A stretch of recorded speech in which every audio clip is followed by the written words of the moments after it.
Hello and welcome to another Signal House webinar. Hi, my name is Will Craig. I'm a co-founder of Signal House. We are a messaging provider that specializes in providing connectivity for CRMs, but we can power any communication that goes from an application to a person. That is A2P messaging. We can cover that entire spectrum. And today in particular, we're going to be doing a deep dive and a full masterclass for GoHighLevel users for LeadConnector and how to get registered with GoHighLevel, what that 2025 sort of secret recipe or secret sauce is to get full approvals very, very quickly. And the reason that we're going through this today is really twofold. The first one is that we care a lot about small and medium-sized businesses that are doing business on GoHighLevel. We want to power your business. You're the backbone of the US economy. Small businesses, mid-market companies, this is the backbone of the United States. And we love that there are so many of you GHL SaaStrepreneurs out there that are doing a lot of excellent business on GoHighLevel. So that's the first reason. The second reason is a little bit more self-serving for us, but it is altruistic as well. We are building our GoHighLevel application and we will be releasing it as soon as humanly possible. We are very, very, very excited about it. We've broken ground. We're in the building phase right now and we're scoping out our integration into GoHighLevel because we want to bring the power of Signal House business messaging where we're able to get people approved in under 48 hours with delivery rates above 90%, a white glove service, and all of the analytics and metrics you could ever want with an easy to use interface. And so that is our ethos. That's what we bring to the table. And that's what we're going to be bringing to GoHighLevel. But in the meantime, prior to releasing that application, I want to help you get registered so that you can start seeing the power of business messaging because we are so incredibly confident that you are going to love the Signal House application the moment that it releases and you try it. You're going to want us to port your phone numbers from LeadConnector to Signal House. So today we're going to be doing that full deep dive. But before we can do a deep dive into your submission, I want to make sure that everyone is on the same page with what is 10DLC A2P, the background, why it's tough getting approved on LeadConnector, sort of all of these different items. And please, by the way, put questions that you have while we go through this in the chat. We are going to be at the end of this webinar going through all of your questions. So generally try to cap off my just verbose ranting at around 30 minutes, and then I try to dive into your questions. So please put them in the chat. We will be getting to those. We'll be curating them, and we will be digging through them. So first thing we're going to do is define 10DLC, define A2P, talk about the campaign registry, and then we will get right into it. So without further ado, let's get started. Okay, so first, let's dig into 10DLC and A2P. So 10DLC just means 10-digit long code. These are the phone numbers that we are all familiar with, where the first 3 digits correspond to a local area code within the United States. So Signal House, we're headquartered in Columbus, Ohio. 614 or 380 would be our area codes for 10DLC. Now, what about A2P? This is really simple. It just means application to person. Flip that around, person to application, still within the confines of A2P, but that is really all that means. So it's any text message that you send from a software system to someone's handset, or that they're sending from a handset to a software system. That is the ecosystem of A2P messaging. Now, how are you as a business approved to send a text message with a 10-digit phone number from your software system? Well, that is the process of 10DLC registration, and that is what we are here today to dig really, really deep into, because that is where a lot of people are having some tremendous issues right now, specifically on GoHighLevel. But by the way, guys, it's not just GoHighLevel. We are hearing from everyone everywhere that they're having a lot of issues getting approved right now, especially through Twilio and Twilio reselling companies. There's a big sort of gap there that those individuals are just really having a lot of trouble right now. And so I don't want to position this as us against GoHighLevel or anything like that. We think GoHighLevel is actually a phenomenal platform, and that's why we're so excited to build into it. We just want to make sure that you have the best messaging experience while using an amazing product like GoHighLevel. And so let's talk a little bit about that 10DLC registration process. So that happens really in two stages. There's a brand review and a campaign review. Now, both of these happen within the confines of this organization called the Campaign Registry, or TCR is the acronym. This is a third-party company. They are a legal company in the United States, but it really acts as a warehouse and a facilitator of the 10DLC process. So any campaign that has ever been approved for 10DLC messaging, that is going to live within the campaign registry. You can find all of them there. So when I talk about TCR, the campaign registry, that's who I'm referring to. Now, you don't have to have a direct connection with the TCR. A lot of companies don't. There's really only, I think, around like 220 in the US that are what's called CSPs, or campaign service providers. Signal House is one of them, but so are a lot of other companies that aren't tier 2 aggregators like we are. So all of that said, the campaign registry is this kind of organization that oversees the process and acts as a storage warehouse for your brands and your campaigns.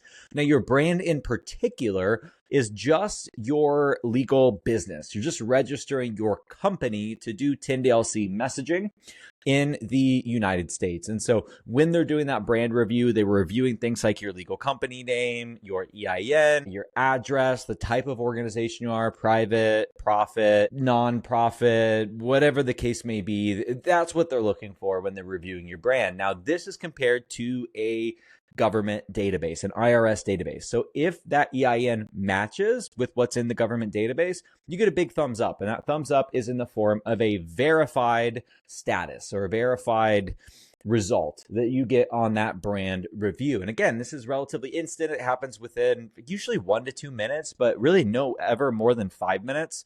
If that is unverified, which is kind of the thumbs down, if it does not get approved, it means one of two things. It means that you did not match up the data perfectly. So there might have been a number or a letter or something like that that was mismatched. So check your submission first. If it's a new company, this could be another thing. So I hear a lot of people on GoHighLevel talk about, I just registered my company. I can't even register for 10DLC for 45 days or 60 days or whatever the case may be. That is not accurate. You actually can register with a brand new company. You just might have to appeal the rejection. And so if you get a rejection because your company information is not in the government database yet, then all you have to do is provide your W-9 or an SS4, and then you can appeal that rejection. We actually had to do that when Signal House was a very new company. So, of course, as we were starting up the company and we were building our connections, we went to apply for a brand and it got rejected. This was like a week or 2 weeks after we incorporated the company. Not a problem. We provided our W-9. They confirmed it, gave us the thumbs up. We were verified, and we have never had another issue since. And so really easy, just do the appeal, provide a W-9 or an SS4. And so we're going to be digging into the full brand submission process here in a little bit, by the way. So that's why I'm not going too deep in now. I'm going to share my screen and go through that full submission process so you have it. So, okay, so that's brand. Now let's talk about campaign. Campaign is your messaging use case. This is what you're actually going to be using the messaging for, who you're going to be contacting, how they're opting into your messaging, and what that chain of communication actually looks like. And so with this, you're going to have your campaign description. This is going to be about the type of messaging that you're doing, what kind of company you are, what industry you work in, sort of all of these different elements. You're going to have sample messages that are going to be a preview for the reviewer of the type of content you're going to be sending to your subscribers. Or the individuals that subscribe to that messaging campaign. You're also going to have your start, your help, your stop messages, and the most important, your call to action and message flow. This needs to walk someone through the full submission of how someone who has never heard of your company, Company A, before, how someone would walk through that entire process of becoming to know your company, going through the process of checking out your website or being delivered some kind of a form to put their information in, and then what that outreach looks like. Now, we're going to be digging into basically cutting through all of the, for lack of a better word, BS that's around this campaign submission right now. And we're going to be getting to what specifically they are looking for here in just a little bit. Just wanted to do kind of a high-level overview of the campaign review process. And we can't finish that high-level overview without talking about who is actually reviewing your campaign. So when you submit that campaign, it's not being reviewed by LeadConnector. LeadConnector, I guess, could be doing a pre-review, But that review on LeadConnector is happening at the DCAs, or direct connect aggregators. These are companies that are upstream of your messaging provider, and they connect your messaging provider to the carriers. There's 4 in the US: Cinch, Cineverse, Infobip, and Vibes. I personally have had contact with 3 of those DCAs: Cinch, Cineverse, and Infobip. And Signal House is tri-redundant. We have connections to all 3 of those, 2 of them directly and 1 of them through a partner relationship that we have. And so I try to be as transparent as possible with the connections that we have, because I think transparency is key. You should be able to make your own decision based on all of the information that's out there. And so with LeadConnector and with Twilio in general, so companies that are built on Twilio, and LeadConnector is built on Twilio, there was first a review at Twilio themselves. So they have their own, what they call internal DCA. It's really just an internal vetting process, so that if the campaigns are not fully approvable at the DCA level, Twilio will be that first sort of line of defense, if you will. Now, after that, it goes to Cineverse. Cineverse then does their review, and then it goes to Infobip, who does their review. So when you go through LeadConnector or Twilio, you have 3 review processes that have to happen before your campaign gets approved. This is why there are times where the first level, or Twilio, will say, we have rejected it because of this, and this. You fix that, but maybe the verbiage that you use to fix it is something that Cineverse doesn't want to see. So now Cineverse tells you that it's rejected, so you fix it. And now Infobip tells you it's rejected because it doesn't have their specific language. And so the way that I paint this picture is that each different review of your campaigns is like a different circle on a Venn diagram. So as you add these together, that center, the needle that you have to thread to get approved, just keeps getting smaller and smaller and smaller and smaller. And if you watch my other videos specifically on GoHighLevel and Twilio in general, you would know that Twilio is going through a process right now to solidify their final carrier connection. So they have 2 out of the 3 carrier connections right now, and they are working on getting their third. I'd love to tell you what it is, but I myself don't know. However, because of that, it is the most compliance heavy and conservative in the type of traffic and campaigns that they're allowing that Twilio has ever been. And Twilio has been known to be kind of tough on campaign review in the past, but right now they have to protect that connection that they have with the upstream carriers, because even just one bad actor, even just one spammer that's on the platform could ruin it for their entire business. It could have that last carrier back out of those talks, and they would still need to be sending that through additional partners to be able to actually reach the carriers. And so they have to be really, really careful right now. I don't know if anyone on that's listening to this webinar right now, I don't know if you heard about the Telenex issue about a month ago now, but Telenex, another messaging provider in the space, got slapped with some really severe FCC fines. And it was because of some bad actors that, to Telenex's credit, they did a very good job of identifying and cutting off their traffic, but they're still paying both financially and reputationally because of allowing those individuals on their network. And so Twilio is being really, really careful right now. And honestly, I can't blame them for being really careful. Once Signal House does get all of our carrier connections and we become the 5th DCA in the US, it's coming, I promise you, we will probably have a similar process where we have to be very, very strict about what we allow, but we're always going to handhold people through that review process. And that's the difference, is that even if we are strict with our reviews, we're going to call you and we're going to say, hey, Jem, hey, Hector, hey, whoever, this is why your campaign is not fully approvable right now. Let me make these changes if you're okay with it, so it will be approvable, or go ahead and make this change on your website, or do this or do that. We're going to be proactive with the conversation, not reactive by just giving you a rejection. And so it's all about that visibility, transparency, and how you deliver information. So, okay. So we've talked a little bit about campaign approval. We've talked a little bit about why it's hard to get approved on LeadConnector. It's ran by Twilio, or Twilio is the backend of that. And Twilio is going through a very compliance-heavy time within their organization. So let's talk a little bit about Signal House. Signal House has at most one hop between our company and the carrier. So there's only one company that's reviewing your submission. Now, we do a pre-vet of it, but we're not just going to reactively reject it, toss it back to you, and make you just make changes on your own. We're going to proactively reach out, let you know if there's any issues, let you know what changes need to be made, and then help you make those changes if you require assistance, because that's what we are about. So now, without further ado, let's go ahead. I'm going to share my screen And then I am going to walk you through a campaign submission that I have been using for our customer care and our marketing mixed use campaigns. We'll also dig into use cases a little bit as well. I'll tell you why we do what we do, how we do it, and how you can be 100% approved. Okay, so I am here on the Signal House portal. Now, two quick things that I want to caveat this with is that when we build our connection directly into GoHighLevel, we do not anticipate you literally ever coming to our portal. Now you can come there at any time. There's going to be a button that says go to Signal House. You click it, you go to Signal House, but we want to make sure that you can do everything within GoHighLevel because you purchased GoHighLevel. You want to work within GoHighLevel. I'm just showing you what the campaign submission process looks like on Signal House today so that I can walk you through what that perfect submission actually looks like. So first, let's go down here to 10DLC registration and let's go to brands. So we're going to submit a new brand here.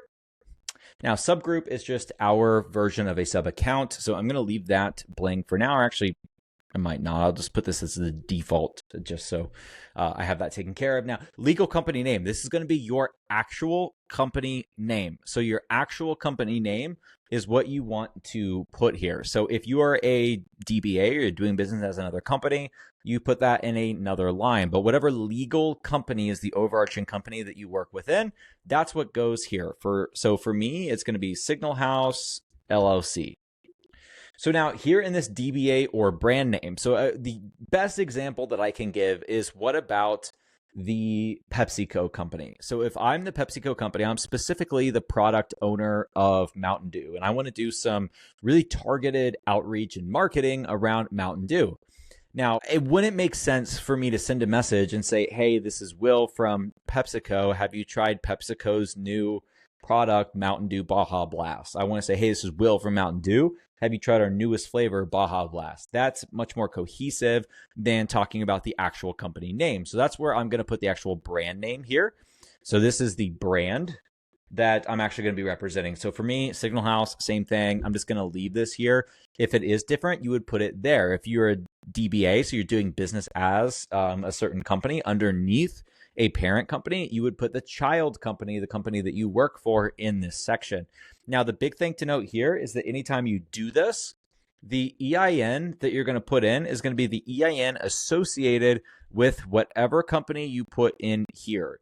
So whatever the brand is or the DBA is, that is going to be your EIN. Now, if the legal company name and the DBA is exactly the same, your EIN is going to just be the legal company name because it's the same thing. But if it is different, you want to put the EIN associated with the DBA or brand name. So we are a private profit company in the United States. Go ahead and skip EIN for now, just for security reasons, but we will get to that. So for our address, I'm just going to put this in right here, populate that. We are in Columbus, Ohio. Here is our online presence, signalhouse.io. Our vertical type is information and technology services. Opt-in link. What is opt-in link? Opt-in link is going to be the link where someone actually will opt into your service. So it's going to be specifically your contact information, or sorry, your contact us or whatever on your site actually has that lead form. So for Signal House, that is our get a demo. So I'm going to click get a demo, and I see that we have our 2 CTAs down here. And these are our marketing and customer care ones. And so we'll get into that. But for right now, what you need to know is this is the link that I need to grab. So I'm going to pop over here. I'm going to put the opt-in link in, privacy policy link. I'll just grab this because I already have it here. But again, this is just going to be a link to your privacy policy on your website. Support email address. Here's the biggest thing with this. And this is actually one that I do want to talk about when it comes to brand. Support email address. So this just needs to match the domain with what web presence you're using. So if you're using signalhouse.io, then you need to have this as whatever will or support or whomever at signalhouse.io. If I were to put the website as signalhouse.io and I were to put the support email address at will@gmail.com, it most likely would get rejected. Now, mobile phone, it's going to be a similar thing. So this needs to be the help kind of support line. Now, you do have to put a phone number in here. You don't have to necessarily publish this phone number other than it being right here. So if your company doesn't necessarily have a business line, just put your mobile number down there or your cell phone or whatever the case may be. The key here is that in your help message that we'll fill out in the campaign section, you do have to have one of these contact details in there. Most companies do have a support email though, and I'm actually going to change this to support to make it easier. Most companies are going to have a support email address. They may not have a phone. So it's totally up to you, whatever you put in there, but you have to fill both of these out. And one of them has to definitely be something where people can actually reach you, because you're going to be putting that in your help message.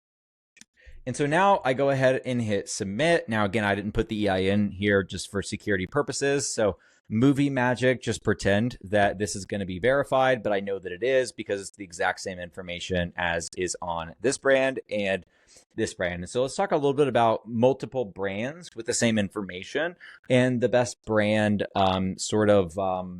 hygiene that you can really do. And so brand hygiene, in my opinion, really comes down to just making sure that you're not unnecessarily reusing EINs. And so if I am using our EIN associated with Signal House, I really should be creating new campaigns under this brand, but I shouldn't be creating multiple brands that are the same company. Now, we have, because we're in a testing phase and we need to test all of our connections and everything else. But for you, what you need to know is that this is not necessarily, or it's not at all, good practice. So what you should be doing is you should be doing just one brand and then adding as many campaigns as you need to underneath that brand, but just one brand.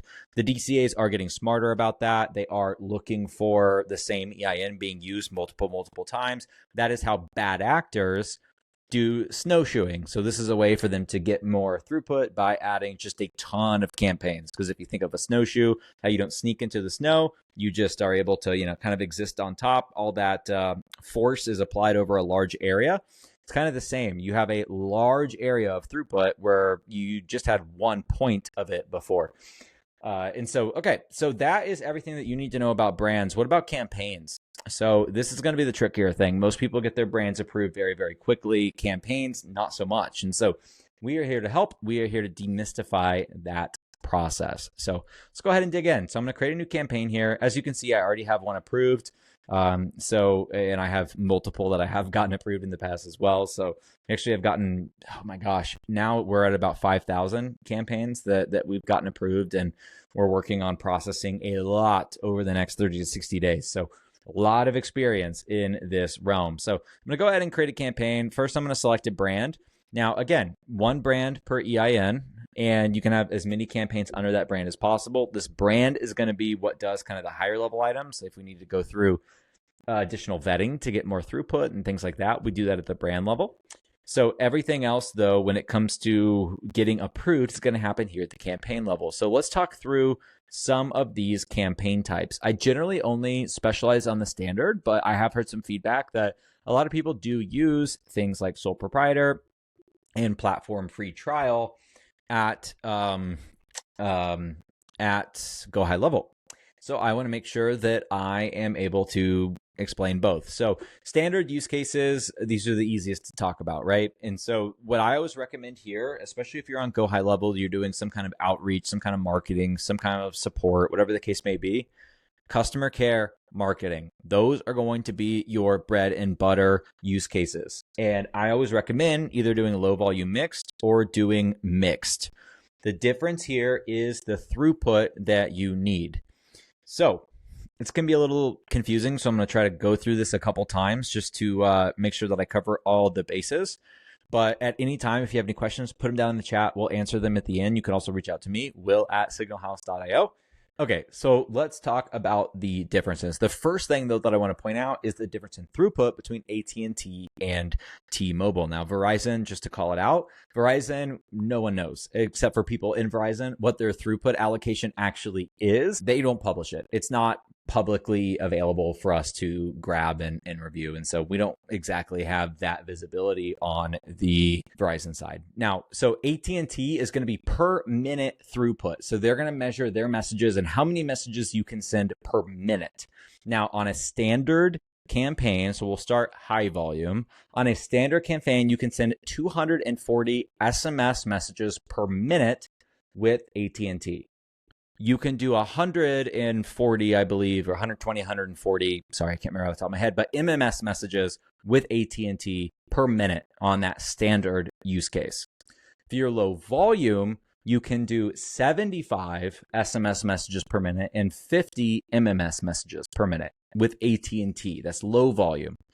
Now, when it comes to T-Mobile, it's the same for both. It's 2,000 per day on both of those. The only caveat is that a low volume mixed campaign has a maximum of 6,000 messages per day. And just by the way, when I say messages, I mean messaging segments. We won't dig super deep into that. We have an article on our website. If you just type in Signal House segments, you'll see what the heck are segments. And it's super quick, dig into what that is. But all you need to know is that 240 and 140, I believe it is, for SMS, MMS with AT&T on a standard campaign, 75 and 50 on a low volume campaign for AT&T, 2,000 on both. Now, the difference between a standard campaign when it comes to the maximum volumes is that you can actually increase what those volumes are. And you do that through a process called additional vetting or standard vetting. So the standard use case campaigns, what's good about them, if you do think that you're going to send more than 6,000 messages per day, and this is really the cutoff. If you're under 6,000, literally always go low volume mix. It's going to save you $8.50 a month. You're never going to notice the difference on the throughput unless you need to send all of your messages at once because of that difference of the 240 versus 75 SMS messages per minute with standard versus low volume for AT&T. But in general, if you're just sending less than 6,000 a day, go low volume. More than 6,000, go mixed. Go mixed customer care, go mixed marketing. And if you need more than that 2,000 T-Mobile per day or that 240 SMS per minute with AT&T, you're able to go through additional vetting. They're going to review your business, how long your business has been around, how many employees you have, any outstanding lawsuits, any Better Business Bureau type issues or whatever the case may be. They're going to look at all of these things to determine a holistic score to provide you with. 1 through 24, it's going to stay the same. 25 through 49, your T-Mobile throughput is going to increase to 10,000 a day versus 2,000. So you're kind of 5xing that. It's pretty nice. And then from 51, I guess it would be, or sorry, from 50 to 74, you're still going to have an increase on that T-Mobile even more, up to 40,000 segments per day. Your AT&T is going to basically 10x. You're going to have 2,400 SMS per day. And at the high end, so anyone from a 75 up to a 100, you are getting 200,000 messages per day with T-Mobile. On AT&T, you're getting 4,500 messages per minute. So really high volume. And so I always recommend, if your business has been around a while, you want to do high volume, that's like kind of your bread and butter, go through that process every 6 months of getting a new score. Every 6 months, get a new score. It's just going to keep going up because the age of your business and how quick your business is growing. Assuming that your business is growing, you're hiring more people, your score will increase very fast. Every 6 months, you should be moving into a higher band of throughput. So, okay, we've talked about the difference between low volume mixed. We've talked about mixed and how I love low volume mixed because of how cheap it is and how you can cover different use cases. And so we're going to go low volume mixed. I'm going to select customer care and I am going to select marketing. So this next screen here is just going to show me what my throughput is. See, this is low volume, so 75 and 50. T-Mobile says there's a daily cap. It's 2,000. So we're going to go on to the next screen. So here in Signal House, I have the option to select a phone number that if there's a phone number available that's not already provisioned to add here. There's not in this case. But I am going to add my privacy policy link and my terms and conditions link here. This is also on the brand section. The reason it's on the brand section is because on GoHighLevel, we're going to be bringing that information over and automatically populating this. Campaign description. So what I'm going to do is I'm going to paste in a description that has been really useful for me, really with different verticals and different customer types. I'm going to tell you specifically why. Okay, so here is the description that I have been using. So we're talking about sending first-party messages concerning products and services, or customer service actually, offered directly by the messaging party. Signal House LLC is a sales and marketing company. So if you are not a sales and marketing company, just change this part. That provides customer support and informs companies about new services that are offered. This needs to be accurate and broad. Those are the two words that should describe your campaign description. Fully accurate of your company and broad to cover multiple different use cases. So we're going to save the call to action message flow till the end because it is the absolute most important. We're going to go to sample messaging. The key here of sample messaging is that you need to have one sample message per use case. So I would do one for customer care. I would do one for marketing. Now, your marketing one really just needs to say, have you seen these new products we have out? We think you'll love them. And so this is the messaging. That's as simple as marketing really needs to be. But then I have to put this at the end. Respond stop to opt out from Signal House LLC. So that is my one for marketing. Now let's do one for customer care. So, hi there. Your account manager has just been assigned. Let us know when you're free to connect over the issue you posed over email. And then delete this last part. Boom, that's enough for customer support. So you really just need one message per use case, relatively simple. And then at the end, you need the response stop to opt out from whatever your legal company name is. So down here on the opt-in, on the opt-out, on the help, all this good stuff. So I'm going to run through this real quick for you. So opt-in keywords, this will all be done for you on GoHighLevel. But again, like we're going to submit the campaign for you because we're going to template it out. We're going to have all the information pre-populate, and then we're going to send that off. The only thing that you're going to have to take care of on the GoHighLevel side is the brand submission. And we'll talk a little bit about agencies and how you'll want to do this for your agency partners here in a little bit. So start here. You have successfully subscribed to Signal House LLC. Respond stop to opt out from Signal House LLC. Pretty simple. You're letting them know that they've successfully subscribed, letting them know how to opt out, and then boom, that one is done. So this is going to preload with stop. You can add additional ones as well. And let me just paste in on this one a potential response here. So you have successfully unsubscribed from Signal House. No further messaging will be sent. Reply start to opt back in. So here's the key for your stop message is it needs to overtly say that you've successfully unsubscribed from your legal company name. And then you need to have a statement that says no further messages will be sent. That is a requirement. I have had a campaign rejected for that within the last 30 days. This is a requirement. You have to have that. You also need to have to respond start to opt back in. That's not necessarily a hard requirement. I would put it though, because it lets a customer know how to opt back in. So let me go ahead and post this into help and we'll show that one too. Okay, so here on the help message, I am first pasting my company name. So Signal House LLC. You can get more information or assistance from our website and then putting the website here. This is the CTA link that I have here, but it shouldn't be. This should actually just be the website link and your support phone number or your support email address. Only one of these is required, email or phone number. I have them both in here. You only need to put one. So either your support phone number from your brand submission or your support email from your brand submission. Email domain needs to match your website domain. Those are the keys there. So response stop to opt out. So you have to have how they opt out. Message and data rates may apply. You have to have the cost in there and how can they can opt back in. So response start. Number pooling, most of you are all going to put no. This enables you to put more than 49 numbers on a campaign. However, there is a review that has to happen. There's additional fees and everything else. This is not something that most of you will do. If you're not a direct lender, hit no. If you're putting a link in your message, hit yes. You do need to embed that link. So if you're doing reviews, for example, I would put that review link here.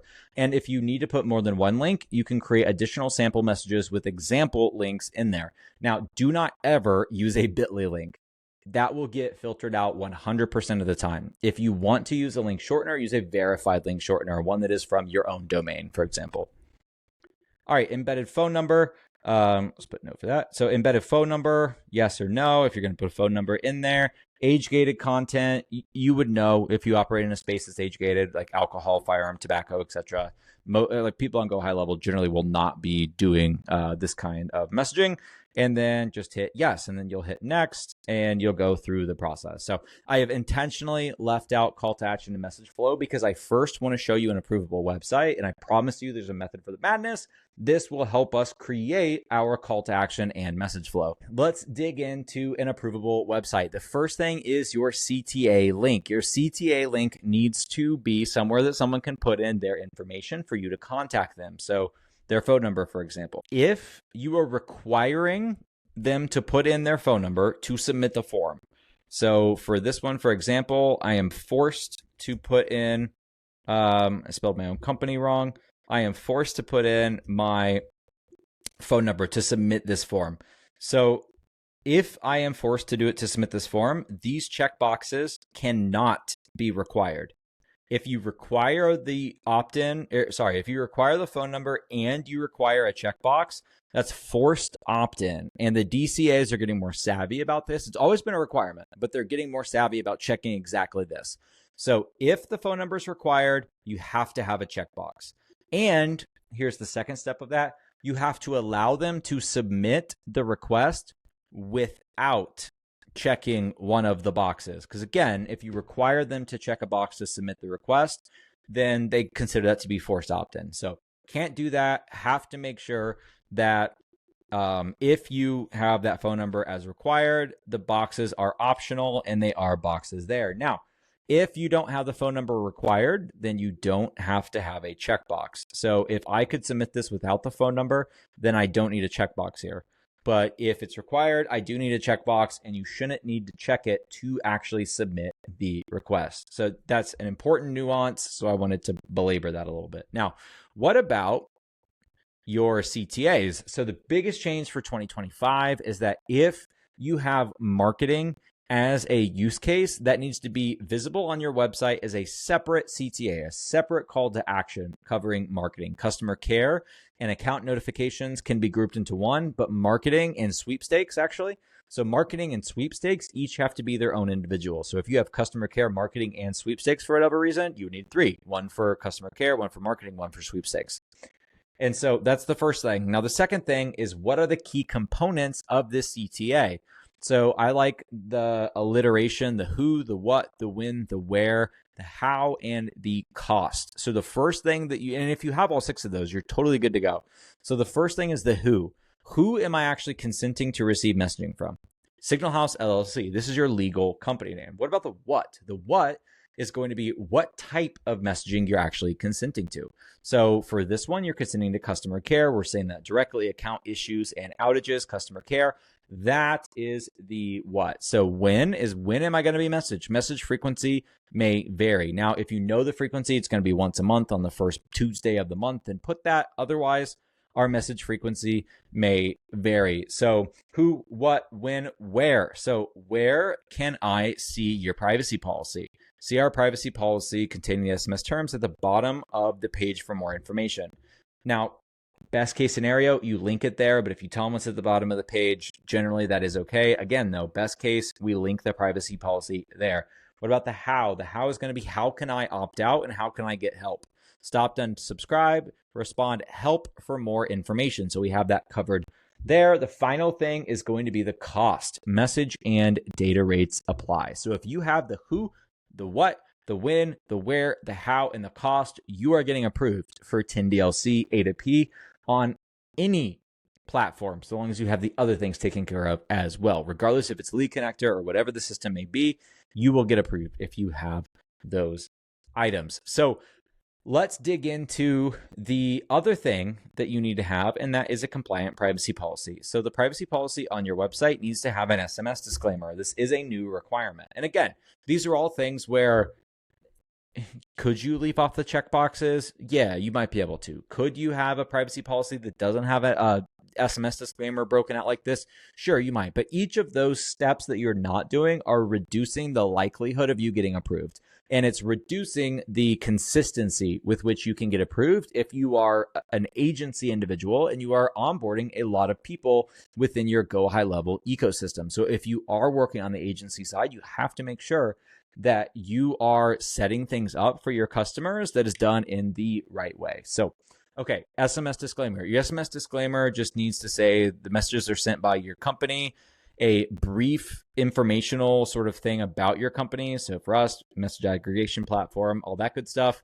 So by opting into us for account issues, outages, new offers, and then basically just restating the when are you messaging me, the how can I get support, message and data rates may apply, the cost, and the how can I opt out. So, and that's already kind of covered here on the how can I get support as well. So we're covering all of that in the SMS disclaimer. The other thing that we need is a statement. I'm just going to Control F share because this is exactly what the reviewers are going to do when they're reviewing your website as well. They're going to look at the way that you're discussing the sharing and selling of information. Now, here's the key.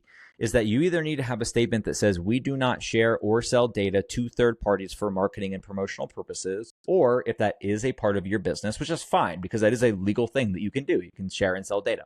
However, if you do that, you won't get 10DLC approved unless you say SMS opt-in data is excluded from data shared and sold. SMS opt-in data will not be shared and sold to third parties for marketing and promotional purposes. If you have that in your privacy policy, and if your CTA has the broken out, if for marketing and for customer care, the who, the what, the when, the where, the how, and the cost, if all of that is documented, you will have an approvable website. The only way that you possibly couldn't is if you work in the financial space, because there are some DCAs. Cinch, for example, does not like mortgage marketing. So that is one thing that Cinch has as a banned use case on their network. If you do some kind of payday loans or loan sharking, or I mean, loan sharking is illegal, but payday loans or, all of those different things. Those are going to be categories that the DCAs are going to be looking at a little bit stricter. And so there are certain types of loans like debt consolidation. If you are in the financial space, leave that off of your website because debt consolidation can be seen as a way to like payday loans and things of that nature. It falls into the same category per the reviewers. So just be careful about that. Okay, so we've reviewed our website and our website is good to go. What about the final piece, the call to action and message flow? Now, I did the website first because we walk through exactly how someone would walk through the website. So I was sent the link to Signal House. I went to the website, seemed like something that I would be interested in. So I clicked get a demo. I entered my information. I checked a box. Here's what the box actually said.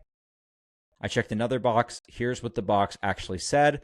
I'm going to be messaged from Signal House, not any other third parties that are on the website. All of these different things. This is what we just did.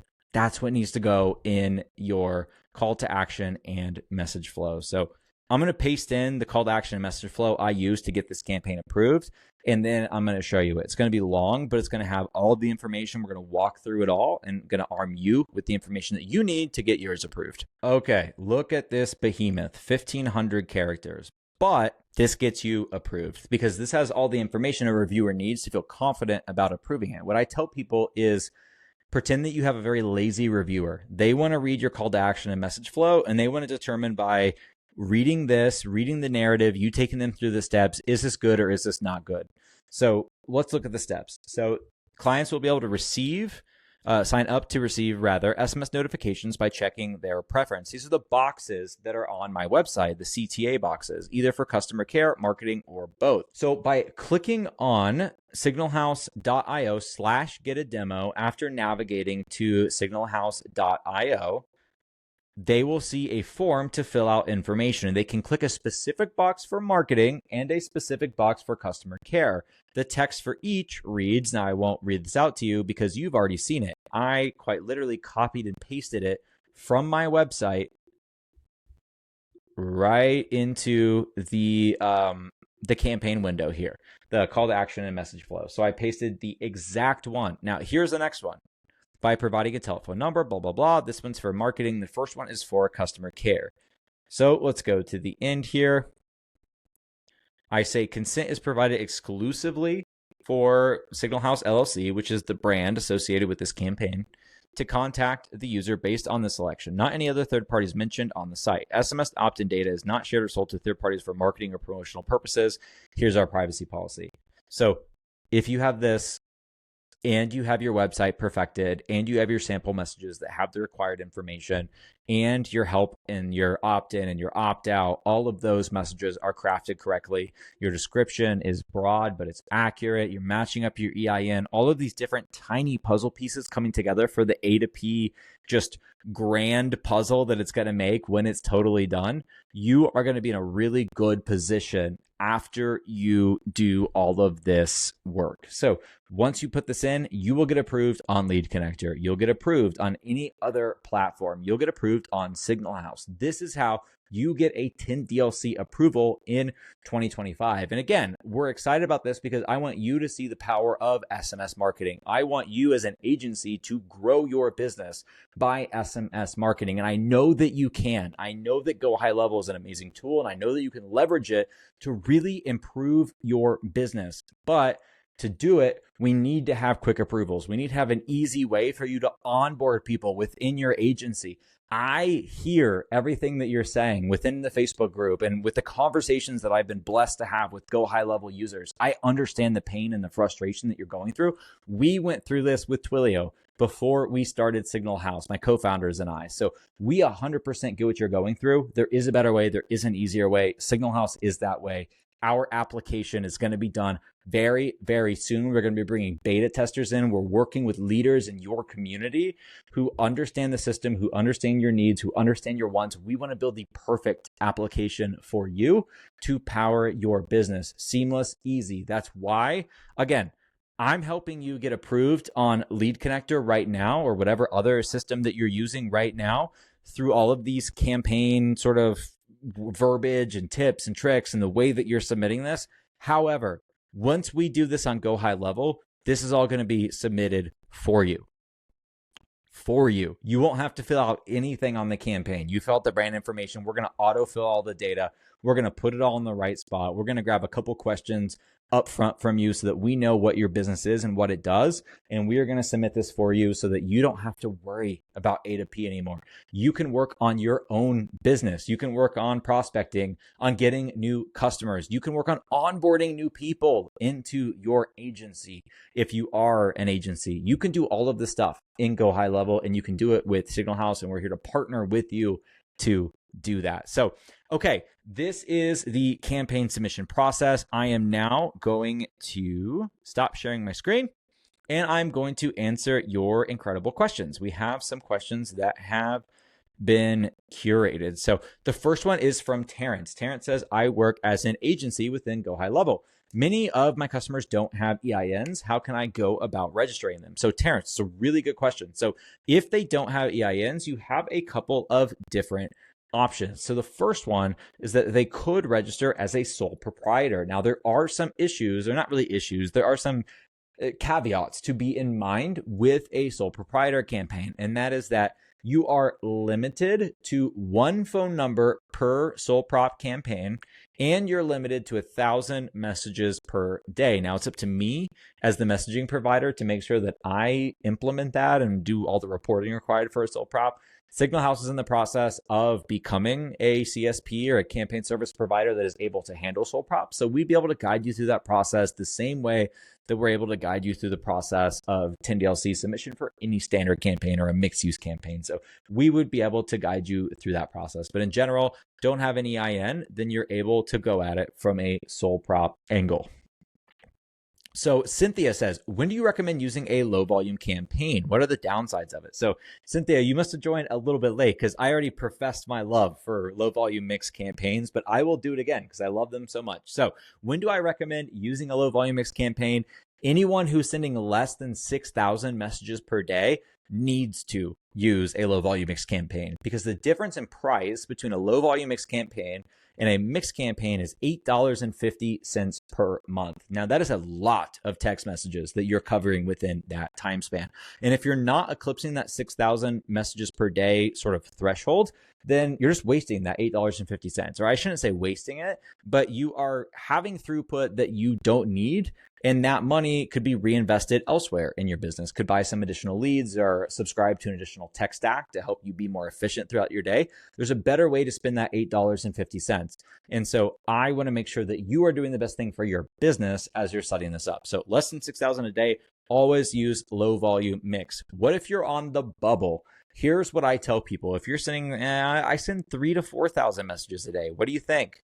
Now, here's what I say is that if you are not adding 100 additional new leads per day, then I still think you could probably go low volume. And I say that because over the course of time, once these re-engagement sort of conversations happen, that volume is going to naturally grow over time, 1% a week or whatever the case may be. Eventually, you are going to exceed that low volume mixed threshold. Now, if you're not adding 100 people per day, go low volume mixed. It really is great. The only caveat, the only other time I would say to go the full standard campaign is if you need to send all of those messages in very quick succession. I was talking to someone the other day who their business is really beneficial to them to hit people at a very specific time window. So a mixed use campaign that it's full standard mixed might be better because you get those extra segments with with AT&T. You get 240 messages per minute instead of 75 messages per minute. So if you think about that, you can get a lot more messages sent in 10 minutes with this than you would be able to with a low volume mixed campaign. So for something like that, I would definitely use the standard campaign. Otherwise, low volume mixed. You're literally never going to go wrong with a low volume mixed.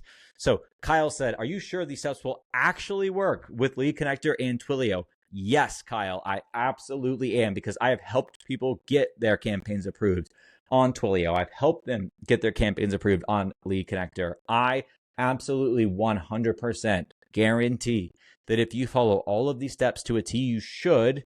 So I guess I don't 100% guarantee it, because you can't ever 100% guarantee anything, but you should be able to get approved. If you don't, reach out to me, because I think you can appeal that rejection. And I think that you have a very good argument to appeal that rejection. I would first go through each of these steps and make sure there are little tweaks in there that I have made. So if you're kind of paraphrasing or whatever, I would just verbatim put that information in. Obviously, description needs to be for your company. Your company and my company are different. However, in general, I would just copy most of that information and you should be good to go. But again, if it gets rejected, reach out to me. I'll help you word that appeal. We should be able to get you approved. So Angel says, should I be using 10DLC or toll free? I heard you get approved easier with toll free. So Angel, this was something that used to be true 6 to 12 months from now. So back at the end of 2023, October of 2023, the end of unregistered 10DLC traffic came into play. Now, this was extended in somewhat of a degree up until February 3rd of actually this year, 2025. But in general, at the end of 2023, most unregistered 10DLC traffic stopped in the United States. Twilio, for example, completely stopped it. So LeadConnector, you had to be verified.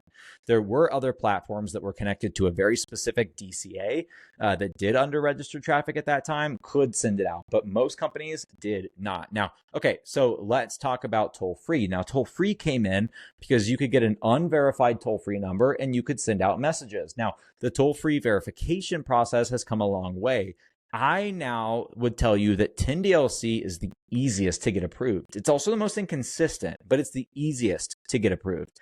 Toll-free rather, because of the added throughput. So you get fairly scalable throughput with your toll-free number, but you get starting out 3 messages a second, I think, and that fairly well scales throughout both SMS, MMS, and you can get that up to like really, really high values of messages per second. So really high volume on toll-free.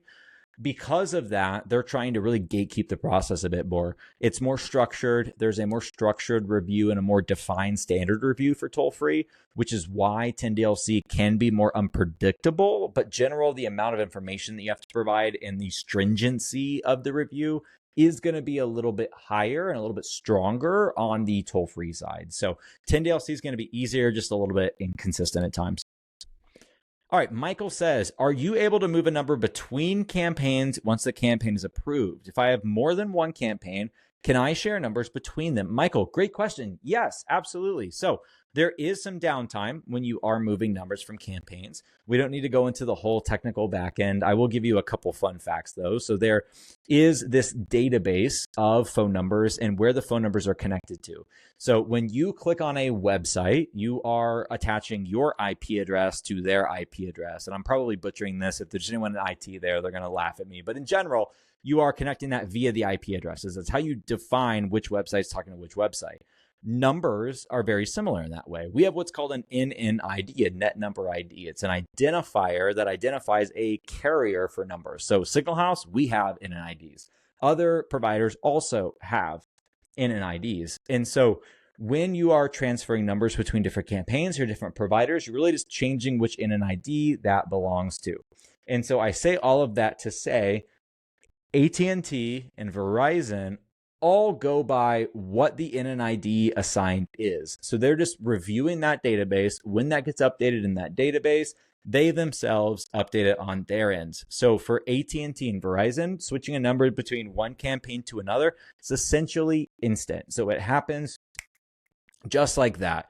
You switch it and you are fully good to go. Now, T-Mobile has to be the odd one out of the group. They created their own unique process where you have to let them know. And there's sometimes downtime. And by sometimes, I mean there's generally downtime. So when you switch a number from one campaign to another, it can take up to an hour, sometimes 2 hours, generally not more than that. And very, very rare in extreme cases where there's a technical glitch or an error on the upstream process. So on T-Mobile's process, there can be up to 24 hours for that campaign to be live. Generally, what I see, there's two different ways that providers handle this.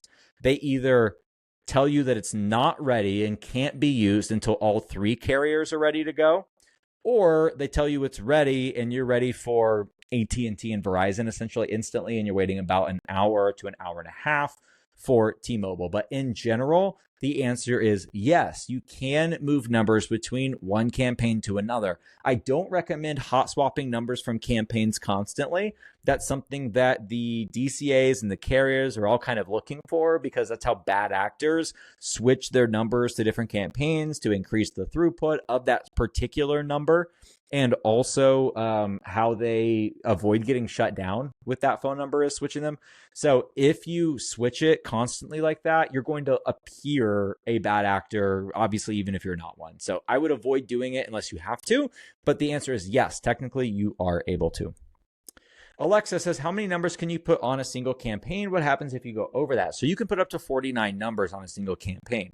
Now, realistically, you can put as many numbers on a campaign as you want. There's really no hard blocker there, but technically speaking, only the last 49 numbers on a campaign will actually work. So if you're adding additional numbers to a campaign, you can only use 49 numbers on that campaign to send messages at a single time, unless you do number pooling. Number pooling is a way that you can request additional numbers. There's a review for the use case of why. There's a fee attached generally as well. That's something to 100% be aware of, is that, again, there are potential fees and everything else associated with that. But yes, it is possible for you to put more than that. Generally, it's going to be 49 numbers. Now, if you, let's say, you're an agency and you are onboarding customers and you are providing each of your customers a phone number that is on your campaign, and you have onboarded 49 customers. Now, what do you do? Great question. You just create a new campaign and you can add 49 more people. So again, don't create multiple brands, but you can create another campaign under that brand with the same information. And then you can just add another 49 numbers and provision those numbers to a user. So there you go.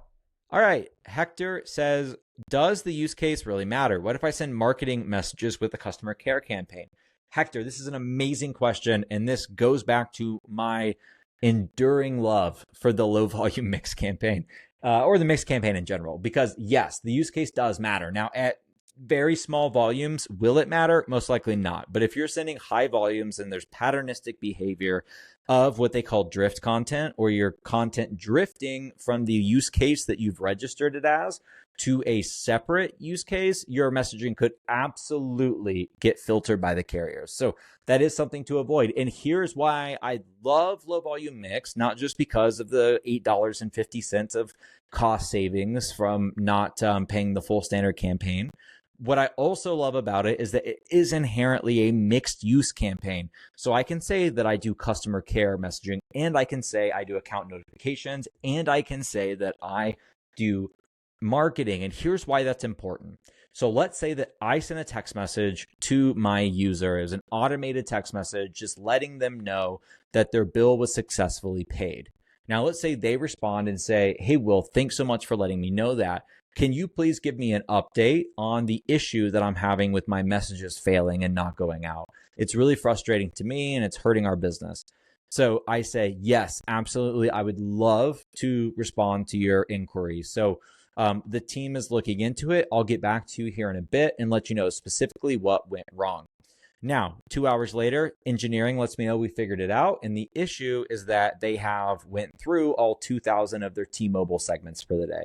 So I let them know. So those messages failed because you exceeded your T-Mobile throughput. Luckily, you're on a standard campaign. And like we've talked about already, you can go through the process of additional vetting. It's only a one-time charge of $40. That's a pass-through fee to the campaign registry. We don't make any money on that, yada, yada, yada. Okay, so in the span of 3 messages, or in one additional message on my end, we have went from a transactional message to a customer support message to a marketing message, because I'm telling him this is the answer to your issue, but it is going to cost money to resolve it. And that can be seen as marketing. So if we're being very, very strict, I have drifted between 3 use cases very, very quickly. Now, you do get a broad brush to paint with. I will say that. And again, unless you're doing high volumes and there's patternistic behavior that you're obviously registering something as customer care because maybe the marketing use case for that type of messaging is a banned use case or whatever. If you are drifting into marketing consistently, yes, you absolutely will get shut down. And I have seen that in the past. So it is something to absolutely be aware of. And that's why I always say go low volume mixed. So thanks so much for the question, Hector. So Florence says, should I be worried about my campaign being shut down? How would that actually happen? And what are the consequences? So Florence, the question is, it depends. So if you are a bad actor that is sending financial scams, or you are hot swapping your campaigns, your numbers across 10 different campaigns so that you can maximize throughput on a single message, then yes, you could potentially get shut down. But if you are a good actor doing marketing, customer care, trying to engage or re-engage databases, or whatever it is that you are doing with GoHighLevel and LeadConnector in your business, if you are doing it above board, from people who consented to it, to your past customers, to these individuals who want your messaging, no, you're not going to get shut down. You shouldn't be that worried about that. Now, if you are drifting in your content and you're doing it consistently and you're on purposely trying to circumvent the rules, then yeah, it can happen, but generally you get warned. Your CSP, which in this case is LeadConnector, if you were on our network, it would be us. It's really their responsibility to catch those things. And the DCAs, direct connect aggregators and carriers, they're going to come to us first.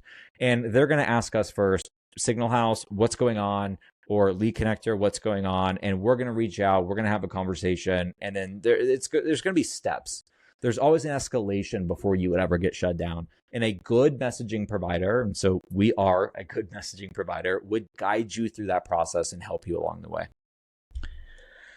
Okay, so we have time for, we're really over time here, but I want to make sure that everyone gets all the information. So we have 2 questions left. So Steve says, my campaign was rejected. Should we always expect a first-time rejection? Is that also your experience? So I think Steve's hitting a really good pain point right now, is that there feels like there's a really big guess and check mentality within 10DLC right now.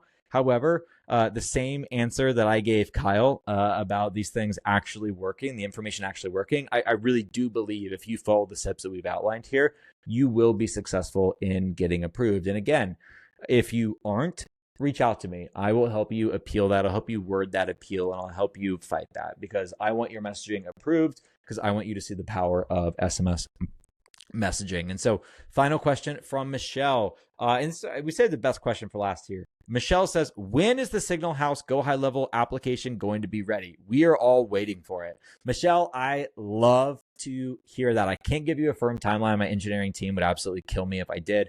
But I can tell you that it is as soon as possible. It's all we're talking about. It's all we're thinking about. Every single day, we are pushing the needle forward, moving the ball forward, getting these API connections built, talking with experts within the GoHighLevel community to identify really what type of UI, UX experience we should be creating, what features are absolutely necessary, and how people really truly, how power users use GoHighLevel every single day, because we want to build the absolute best application on GoHighLevel. We want to help you use it, and we want you to be ultra successful. So amazing question, Michelle. Thank you guys so much. This was amazing. So I will be uploading this video to YouTube. I'm going to edit it down a little bit to cut out some of the pauses and everything else, but I will be uploading this to YouTube. So please share it with people who couldn't make it today. Like the video, subscribe to our channel. We upload 5 times per week, and every single upload, we try to make sure that we empower you within the messaging ecosystem with more knowledge, with more transparency, and with the tools you need to be successful. So thanks so much. Again, my name is Will Craig, co-founder of Signal House. You can reach me at will@signalhouse.io, and I will see you in the next video.